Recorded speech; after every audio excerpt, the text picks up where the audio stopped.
Hello everyone, সবাই কেমন আছো? আশা করি ভালো আছো। নতুন একটা সুন্দর ভিডিওতে সুস্বাগত। তো আজকে কিভাবে আমরা ইনস্ট্যান্ট একদম ময়দা মেখে না রেখে ফুলকো ফুলকো লুচি বা পুরি বানাতে পারি সেটাই আজকে শেয়ার করছি। তো চলো, এখন নিয়ে নিলাম আমি ময়দা নিয়েছি এখানে, আর দিয়ে দিলাম সাদা তেল আর লবণ। এখন এই সাদা তেল আর লবণ দিয়ে ভালোভাবে আমি ময়দাটা মেখে নিচ্ছি। আর এটা কিভাবে আমরা ইনস্ট্যান্ট ময়দাটা মেখে না রেখে ঝটপট বানিয়ে ফুলকো ফুলকো পুরি বা লুচি তৈরি করে ফেলতে পারি সেটাই আজকে শেয়ার করছি। আর এখন দিয়ে দিলাম চামচ দিয়ে সামান্য পরিমাণ খাবার সোডা।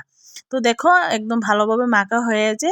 তো দেখো এখন এখন আমি এটা একটু গরম জল দিয়ে, হালকা গরম জল দিয়ে ময়দাটা আমি মেখে নেব। আর এটা কিন্তু আমরা তো বেশিরভাগ অনেক সময় ময়দা মেখে রেখে দিই প্রায় আধ ঘন্টার মতো বা 15 মিনিটের মতো, যাতে পুরিগুলি সফট হয় বা ফুলকো ফুলকো হয়। কিন্তু আমি আজকে তোমাদের কাছে শেয়ার করছি ময়দা না মেখে রেখে যে ঝটপট আমরা কীভাবে এটা ফুলকো ফুলকো ফুলকো বলের মতো ফুলকো ফুলকো পুরি বানাতে পারি। তো চলো, আমরা এখন এই ছোটো ছোটো লেচি করে নিলাম পুরির জন্য। তো এখন পুরিগুলি বেলে নিচ্ছি আর হালকা একটু ময়দা দিয়ে বেলে নিচ্ছি।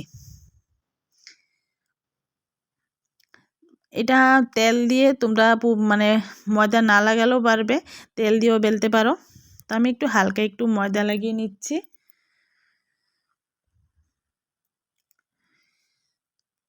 আশা করি আজকের রেসিপিটা সবার জন্য খুব একটা প্রিয় রেসিপি হবে, কারণ পুরি জিনিসটা প্রায় সময় খাওয়া হয় ঘরে, সকাল বিকালে নাস্তা টিফিনে বলো। তো দেখো, কড়াইয়ের মধ্যে দিয়ে দিলাম সাদা তেল। আর তেল গরম আছে, আর গ্যাসের ফ্লেমটা হাই ফ্লেমে রেখেছি। তো চলো, তো দেখতেই পারছো আমার পুরি কিন্তু একদম বলের মতো ফুলে গেছে তোমাদের চোখের সামনে একদম। আর এটা আমার ঝটপট, আমারও খুব ভালো লাগে যখন নিজের হাতে করা কিছু জিনিস মনের মতো হয়।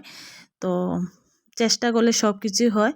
তো ঝটপট যদি বাড়িতে কেউ আসে, আমরা ঝটপট এমন পুরিটা বানিয়ে ফেলতে পারি। শুধুমাত্র সামান্য একটু খাবার সোডা দেবে, তাতেই যথেষ্ট বন্ধুরা। তাতে তোমাদের সব পুরি একদম বলের মতো ফুলবে। প্রথমে তো আমরা এই তেল আর লবণ দিয়ে মাখবই পুরি ময়দাটা, তোমরা তো দেখেছো। তো একটু পরিমাণ খাবার সোডা দেবে, সামান্য পরিমাণ, দেখবে সবগুলি পুরি একদম বলের মতো ফুলবে। ময়দাটাও মাখবে একটু সফট করে, একটু গরম জল দিয়ে। আর গরম জল দিয়ে না মেখে ঠান্ডা জল দিয়েও মাখতে পারো, কোনো সমস্যা নেই, তাও পুরিগুলি সবগুলি ফুলবে। শুধুমাত্র একটু খাবার সোডা দিয়ে দেবে, তাহলে চলবে। আর যদি তোমরা খাবার সোডা না দাও তাহলেও ফুলবে, কিন্তু সবগুলি যে ফুলবে তার কোনো গ্যারান্টি নেই। কিন্তু খাবার সোডা দেওয়ার ফলে সবগুলি পুরিই একদম ফুলে। আর তেলের পরিমাণটা কড়াইয়ের মধ্যে বেশি দেবে, কিন্তু আমি দেখো তেমন কিন্তু বেশি দিইনি, যথেষ্ট। এটা দিয়ে কিন্তু অনেক সুন্দরভাবে পুরিগুলি ফুলছে। তো তোমাদের কাছে এটা শেয়ার করছি, আমারও ভালো লাগছে, এই জন্য তোমাদের সাথে একটু শেয়ার করলাম। তো আজকে রেসিপি কেমন লেগেছে অবশ্যই কমেন্ট করে জানাবে। আর যদি ভালো লেগে থাকে প্লিজ চ্যানেলটা সাবস্ক্রাইব করে দিয়ে পাশে থেকে বেল আইকনটি ক্লিক করে দিও, আর প্লিজ কমেন্ট করো। তো চলো, আজকের জন্য টাটা। সবাই ভালো থেকো, সুস্থ থেকো। আর পুরি খুব সুন্দর হয়েছে, আর ভিতরটাও খুব সফট হয়েছে, ভালো হয়েছে। তো চলো, দেখতে যেমন সুন্দর হয়েছে খেতেও অনেক টেস্ট হয়েছে। তো টাটা।